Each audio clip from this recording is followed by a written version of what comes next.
पूर्वांचल के जनपद सिद्धार्थनगर में चल रहे हांसी वाले बाबा का दरबार समापन हुआ। समापन से पहले गोरखपुर के मोरीपुर, पीपीगंज, फरेंदा, सिद्धार्थनगर में उन्होंने अपना दरबार लगाकर भक्तों की समस्या सुनकर निदान किया। आपको बता दें कि हांसी वाले बाबा का असली नाम डॉक्टर दिनेश पुरी है, जो कि पढ़ाई लिखाई में भी अच्छे थे।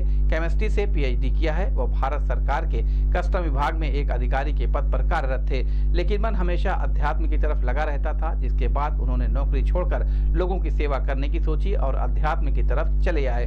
वह देश के अलग अलग कोने में दरबार लगाकर लोगों की समस्या सुनकर उसका निस्तारण कर रहे हैं। बाबा के दरबार में लोग हर तरह की समस्या लेकर जाते हैं, उनका समाधान होता है। वहीं मीडिया से बात करते हुए हांसी वाले बाबा ने कहा कि जहां विज्ञान है तो वहीं नकारात्मक ऊर्जा भी है। यदि विज्ञान से आपकी समस्या का समाधान नहीं हो रहा है तो किसी न किसी शरण में जाना चाहिए। उन्होंने कहा कि कोई भी यहाँ दरबार में आ सकता है। आप अपने मन की समस्या अपने मन में ही रखें, आपके नाम की पुकार आएगी। आपकी समस्या स्वयं बताऊंगा। वैदिक शास्त्रीय विधि से यह प्रक्रिया चल रही है।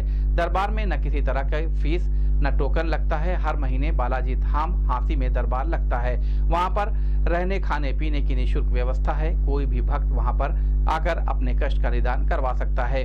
गोरखपुर से हिसार के लिए ट्रेन जाती है। वहां से 15 किलोमीटर हांसी धाम है। वहां पर बस या ऑटो से पहुंच सकते हैं। लोग रोते हुए आते हैं और हंसते हुए जाते हैं। इस संबंध में गोरखपुर न्यूज से बात करते हुए हांसी वाले बाबा ने कहा, आपके पूर्वांचल क्षेत्र में दिव्य दरबार लगते रहते हैं। वर्ष में 1, 2, 3 जैसा यहाँ भक्त जन चाहते हैं श्रद्धा पूर्वक। दिव्य दरबार बड़ा विचित्र है, अद्भुत है। दिव्य दरबार में आने वाले भक्त को अपने मन की बात किसी को नहीं कहनी होती, अपितु आपने जो मन का विषय है, मन ही मन अपने परमात्मा को कहना होता है। भीड़ में आप कहीं भी बैठे, आपके नाम से पुकार आएगी, मैं आपको बुलाऊंगा। आपका दुख, आपकी समस्या क्या है, कारण क्या, ये मैं स्वयं बताऊंगा और क्षण भर में पर्चे पर निवारण लिख करके दिया जाएगा। पूर्णतया सनातन शुद्ध प्रक्रिया है। वैदिक कर्मकांड या शास्त्रीय विधि से ये सिस्टम, ये व्यवस्थाएं चल रही हैं। न कोई फीस, न कोई टोकन। बड़ा अद्भुत दरबार है, अद्भुत कृपा है, भगवान शिव की कृपा है। आप आएंगे तो स्वयं महसूस करेंगे, आपके जीवन में बदलाव आएगा। महाराज जी, अगर आपसे संपर्क करना चाह रहे हो हरियाणा, हिसार, किस तरह से, कहाँ एड्रेस हो?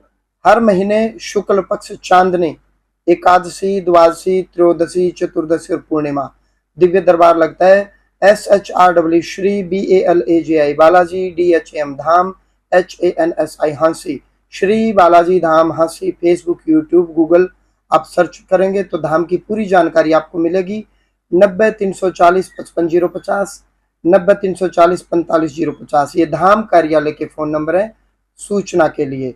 धाम में रहने की, रुकने की, खाने पीने की भंडारा चलता है, निःशुल्क व्यवस्था है।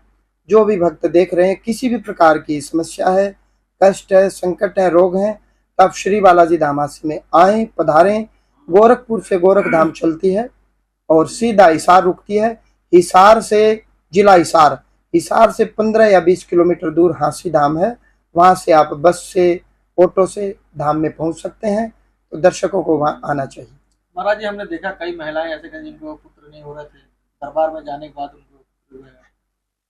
संतान नहीं होना अनेकों कारण होते हैं। यदि भौतिक विज्ञान कह दे कि माता भी ठीक, पिता भी ठीक, और संतान फिर भी नहीं हो रही, तो आदमी ईश्वर की शरण ग्रहण करता है। गुरुमुखी हूं मैं।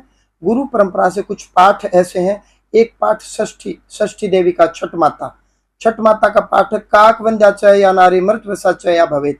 ये तो काक वंद्या, इसको तो बच्चे हो ही नहीं सकते। तो छठ माता करिए, वृष श्रुत्वा लवेत पुत्रम षष्ठी देवी प्रसादत है। छठ माता की कृपा से 1 वर्ष के भीतर पुत्र रत्न की प्राप्ति हो जाएगी। ऐसा छठ माता करिए। छठ माता झूठ क्यों कहेंगी? एक पाठ छोटा सा याज्ञवल्क्य के ऋषि का है, भगवान सूर्य नारायण का पाठ है।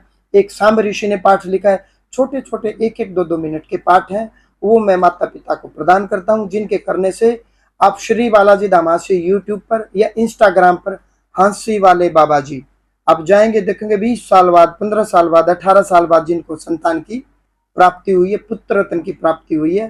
तो हाथ कंगन को आरसी क्या, पढ़े लिखे को फारसी क्या, सब धाम चैनल पर क्लिपिंग पड़ी हुई है, डली हुई है।